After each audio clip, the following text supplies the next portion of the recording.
Subscribe to our YouTube channel and don't forget to press the bell icon to get all the latest updates.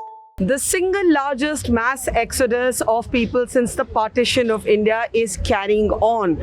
The one difference is that 2 months on, there are finally some buses and some mode of transport that are being organized, and therefore there are fewer people at the backs of cramped trucks, and thank God there are fewer people on the highways walking it.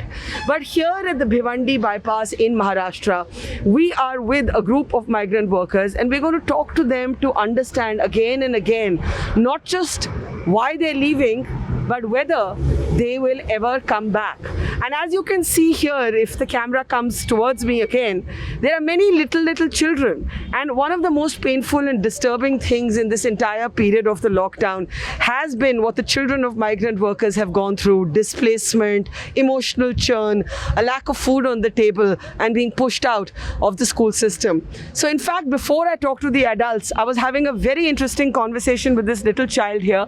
आपका नाम मुझे बताओ? नितिन। नितिन, आपकी उम्र क्या है? आप 2 साल, 3 साल, 4 साल, कितने साल हो? 9 साल है ना? 9 साल है। 9 साल। अच्छा, कितने साल? 9 साल। हाँ। अच्छा, मुझे बताओ, कोरोना वायरस का आपने नाम सुना है, उसका क्या मतलब समझते हो आप? मुझे ठीक से खाना नहीं मिल रहा है। आप कोरोना वायरस का मतलब समझते हो कि ठीक से खाना नहीं मिल रहा? मतलब खाना ठीक से नहीं मिल रहा है। क्या मुश्किल हो रहा था? खाना कम मिल रहा था? हाँ। So this little baby, I just asked him whether he'd heard of the word coronavirus, and caught in this moment in this little child's statement when he says coronavirus means मुझे खाना नहीं मिल रहा था.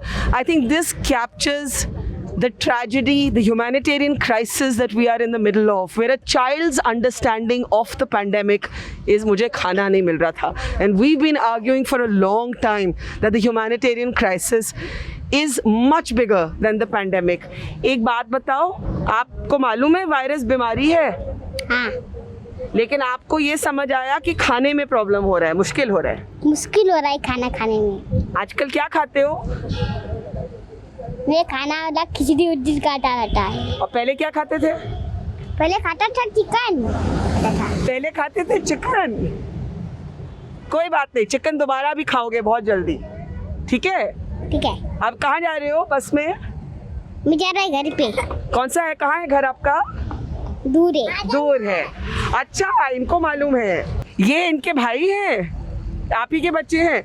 अच्छा, टू वेरी ब्राइट बॉयज. कहाँ है घर? आजमगढ़। और कोरोना वायरस क्या होता है? सुना? क्या होता है? आना से खाना नहीं खाता। So the children have internalized. I'm smiling because he's a child and he's saying it in all innocence. But actually, it's really painful. As families get onto the bus, their children, and let's look at them again, their children, their understanding of the virus is हमें खाना नहीं मिल रहा. ये बच्चों को समझ आई है कि कोरोना वायरस क्या है. इनके फादर से थोड़ा सा बात करते हैं. सर जी, आपका नाम? नसरत। क्या काम करते थे यहाँ? फर्नीचर का। और ये आपका बच्चा है? जी, हमारा ही बच्चा है। अच्छा, इसको समझ आया है कि वायरस का मतलब है खाना नहीं मिलता. ये एक बच्चे की समझ है. ये ज़रा इस पे आप एज अ फादर आप क्या बोलेंगे? ये बीमारी चला चाइना से आया है, अभी तो पूरा मुंबई में फैल गया. इसकी वजह से काम धंधा सब बंद है, तो खाना कहाँ से मिलेगा? पैसा नहीं है आदमी के पास, तो खाना आएगा कहाँ से? सही बात है, लेकिन बच्चे को भी यही समझ आया है.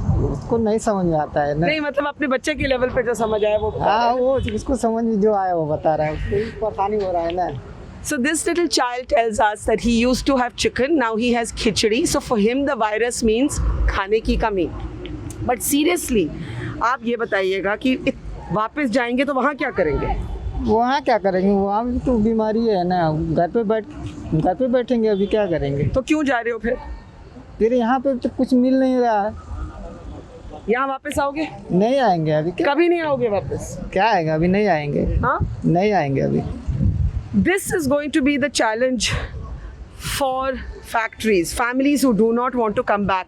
आप गांव में ही रहना चाहते हो कि यहाँ आना चाहते हो?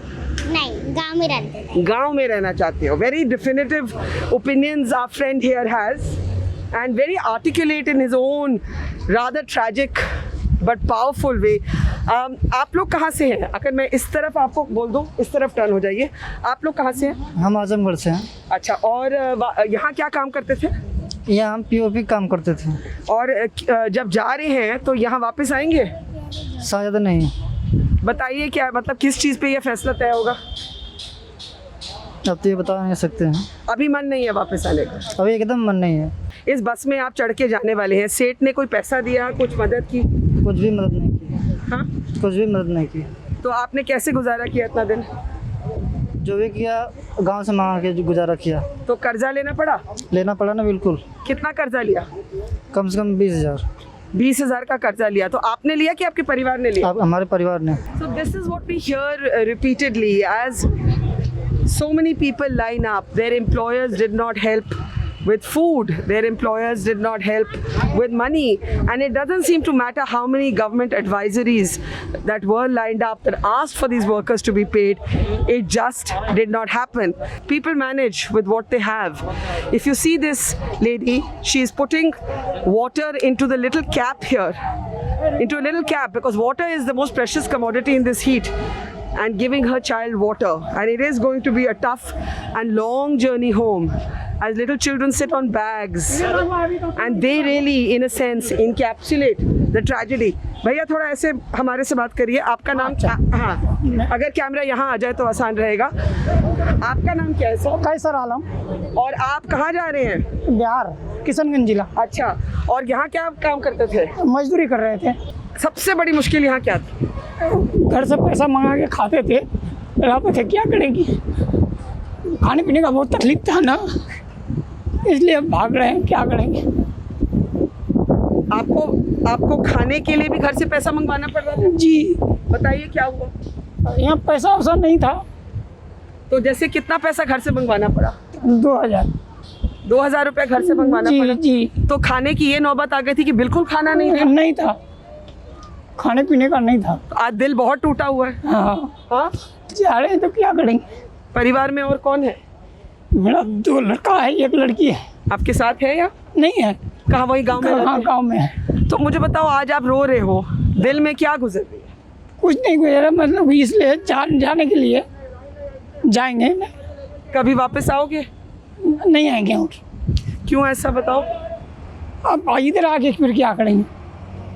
काम नहीं चलता है, ऐसा तकलीफ हो रहा है खाने पीने का। यहाँ तो आके फिर क्या करेंगे? यहाँ फैक्ट्री में काम करते थे? कहाँ काम करते? नहीं, मजदूरी कर रहे थे वो मकान का। और सेठ ने कोई पैसा दिया? कुछ नहीं। नहीं दिया। तो खाना खा ही नहीं पाए आप कुछ दिन? नहीं, मतलब ऐसा ही है, घर से मंगाया तब खाया। कितने दिन आपको खाना नहीं मिला? मतलब 2 महीना से नहीं मिला इधर सरकारी, तब जो हम घर से पैसा मंगाया तब खाया। बहुत तकलीफ था हमको। और घर में जो पैसा ले भेजा उनको भी तकलीफ होगा पैसा हाँ, देने? हाँ, तो तकलीफ है ना। कमाने वाला नहीं है, मैं कमाने वाला हूँ, एक आदमी। आप देश के लोगों को क्या बोलना चाहेंगे आप ऊपर जो गुजरी है? तो यही बोलेंगे कि मेरा बहुत वहाँ तकलीफ था, खाने पीने का नहीं था, घर से पैसा मंगाया तब खाया, रहने का तकलीफ था, वो यही बोलेंगे। गरीब, आपको लगता है कि लोग गरीब आदमी की जो आप लोग जिस दौर से आप गुजरे हैं, देश को समझ आ रही है? आएगा, आप उसको समझ में आएगा। चलिए, आप अपना ख्याल रखिएगा. हम आप दुआ करते हैं कि आप बिल्कुल ठीक रहे. और अगर आप इस तरफ देखिए तो बहुत ही लोग lining up, more and more people lining up, forming a line to get onto these buses. The exodus of people continues, and the biggest challenge for the revival of the economy is how many of these people are saying they will never come back, because the specter of starvation and the sense of being orphaned more than anything else and abandoned is what they can never get over. And when a 9-year-old child says that the definition of coronavirus is कि खाना नहीं मिलता, I think it says everything in one line.